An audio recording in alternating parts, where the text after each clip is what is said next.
Okay, so we're going to be looking at the form classes of prepositional phrases. This is our fourth and final video in our introduction to words and phrases for rhetorical grammar. So before we get into discussing sentence patterns, which will come in our next video, let's take a look at prepositional phrases. We know that prepositional phrases are important. They show up in all of the sentences that you're going to have to diagnose and fix. On SATs, on PARC, we see them all the time. So you need to be aware of them, how they function, and how you can use them to your benefit. A prepositional phrase is a two-part structure consisting of a preposition and followed by an object, which is usually a noun phrase. Prepositions are some of the most common words in our language. In the noun phrase, the prepositional phrase adds details to make clear the identity of the noun, which it follows in a post-head word position. Let's look at some examples. Our new neighbors across the hall became our best friends. Here, across, the phrase with across, is part of a subject-noun phrase, functioning like an adjective, so we call it an adjectival prepositional phrase.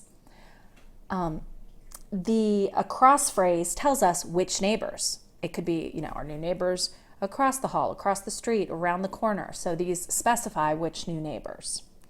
In a different sentence, the prepositional phrase could function as an adverb instead.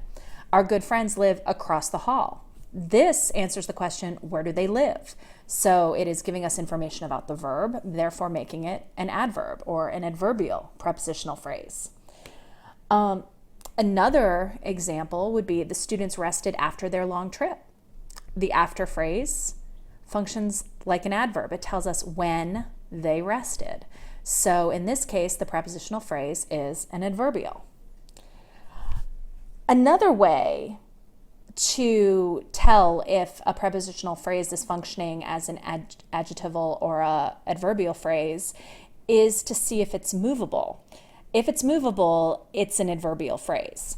If we look at our example here, the students rested after their long trip, or after their long trip, the students rested.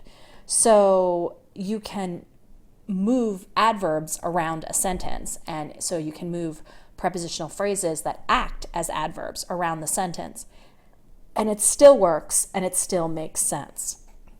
So just to review, remember that the nouns, that the adjective and adverbs name word classes, they name forms.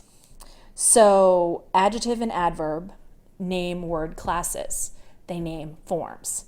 When we add a suffix like adjectival, adverbial to the noun adjective or to the noun adverb, they become functions. So functions that adjectives and adverbs normally perform. So the word class, we call it adjective and adverb. And when it's a function class, we call it adjectival and adverbial. So the term adjectival and adverbial can apply to structures other than adjectives and adverbs, such as prepositional phrases, which we just spent all this time looking at. So some basic definition then is that modifiers of nouns are called adjectivals, no matter what their form, and modifiers of verbs are called adverbial, no matter what their form. So just to clarify that in your head, let's do a little practice exercise. Let's look at these sentences. You've seen them before if you've looked at the other videos. We have a huge crowd lined the streets for the big parade. Bill got a new MacBook for his birthday. Some residents of the community spoke against the ordinance. The merchants in town are unhappy. And I Googled Tony's blog on my BlackBerry. So what I want you to do is identify the underlying prepositional phrase as either functioning as an adjectival or an adverbial. Should be simple. Give you 30 seconds.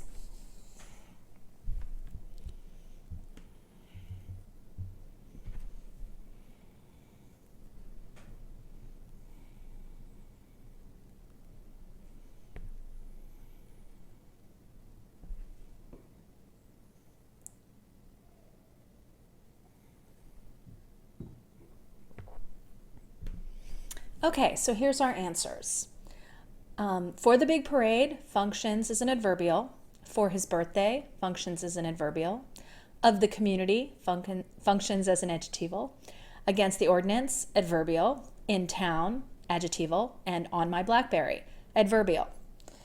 You should be able to figure out if you got this wrong. Look to see, is it modifying an adjective? Is it modifying a noun? Is it modifying a verb? So if it's modifying a noun, it's functioning as an adjectival. If it's modifying a verb or another adjective, then it's an adverbial. Pretty straightforward. So in terms of like the word classes that we're calling structure classes, prepositions cannot be distinguished by its form. There's no specific endings to identify it. So we don't have those, past participle forms like we do with verbs. Instead, they are specifically part of the word classes called the structure classes.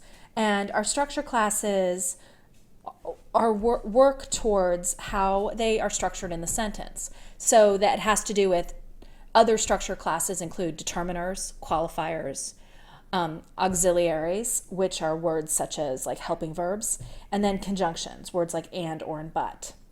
But because prepositional phrases are so common in our language, you need to review them if you're unfamiliar with who they are and how they work in a sentence. So if you're still having trouble identifying the prepositional phrases in a sentence, then you need to take a step back, go into our workbook and look up those lists and do a little practice at that level before you jump into trying to figure out how it works in terms of its structure class. So let's now apply this word class knowledge into some writing practice. So what you're going to do is add modifiers to the noun phrases in the 5 sentences that follows. I want you to put an adjective in front of the noun and a prepositional phrase following each noun. You can also add an adverbial if it seems to work for you. So look at the pipe caused contamination. So we have pipes, that's our noun, so we're going to put an adjective in front of it, rusty, and a prepositional phrase after it, under the sink. Our second noun, contamination, put an adjective in front of it, serious, and of our water, prepositional phrase following it. So you can go ahead and do that with the 5 sentences that follow. When you are done, go ahead and compare them to your classmates. You should pause the video and start it back up when you're finished.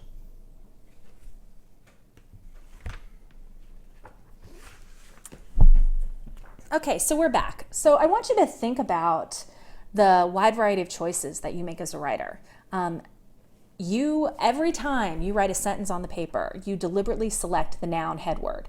You determine the determiner that signals it and the modifiers that expand the noun phrase. You do the same thing with verbs and adverbials. You may not do this every time saying, oh, what head word should I use? But if you spend some time thinking about your craft and figuring out how words function, it's going to give you more confidence. You're going to have a bigger toolbox of things to do with your words, and you are going to be able to write better sentences for all of your essays. So continue to revise and polish your prose and practice. Thank you, and as always, if you have any questions, just come see me after class or shoot me an email. Bye.